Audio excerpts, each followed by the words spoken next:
Hey guys, Vane Thomas here, your conscious love coach, and I'm so excited to be sharing with you. And as a conscious love coach, I share three things. First of all, I show people how to heal themselves, and I let people recognize that healing begins with them. The second thing I do is that I show people how to overcome traumas and pains of their past, as I had to do.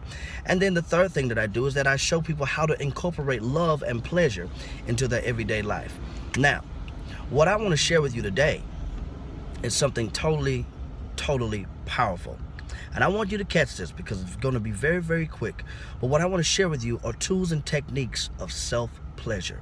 Now, most of us in life, we expect other people to give us pleasure. We expect other people to actually be responsible for our pleasure for us. But the truth of the matter is, your pleasure is your responsibility. So, what do I mean by your pleasure? Now, when I talk about your pleasure, first of all has to be talked about. But I'm talking about pleasure in and out of the bedroom. Whatever your pleasure is, you have to speak and communicate what your pleasure is. Other than that, no one else will know. There's a lot of people in life that have just been effing through life. And when I mean effing through life, I really mean effing through it.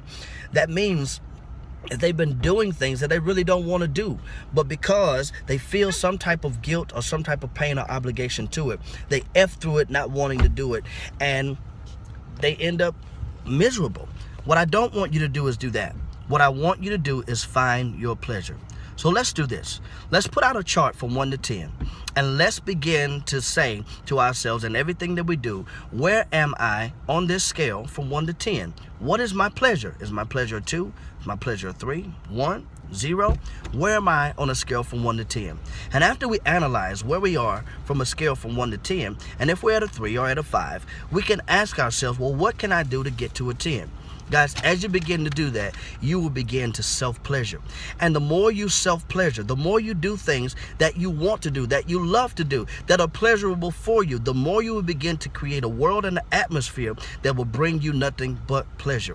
The world and the cosmos around you are going to respond to your most frequent thoughts and your most frequent ideas and deeds. There's a certain thing in the back of your mind called the reticular activative system. The reticular activative system, what it records is your most frequent thoughts. So the more you think about being unpleasant, the more people will bring you unpleasure, but bring you less pleasure. But the more you think about pleasure, guys, the more pleasure you will begin to get in and out of the bedroom. For those of you that are looking for pleasure in the bedroom, why don't you start pleasuring yourself outside of the bedroom? Now, I'm not talking about this, and I'm not talking about this, but what I am talking about is if you want to go to the movies one day, don't deny yourself. If you want to say something in a conversation, don't deny yourself. Whatever feels pleasurable for you, do just that. And as you do that outside, then your inside world will begin to change as well. Well, guys, this has been Vane Thomas, your conscious love coach, and I love you, love you, love you, love you. Remember, guys, we are inspiring the world to live greater. Listen, check me out on Facebook, check me out here on YouTube, and subscribe, and also go to my website, www.vanethomas, V-A-Y-N-E, Thomas.com. There's a lot of good content everywhere I am, so you want to be there. Love you. Peace.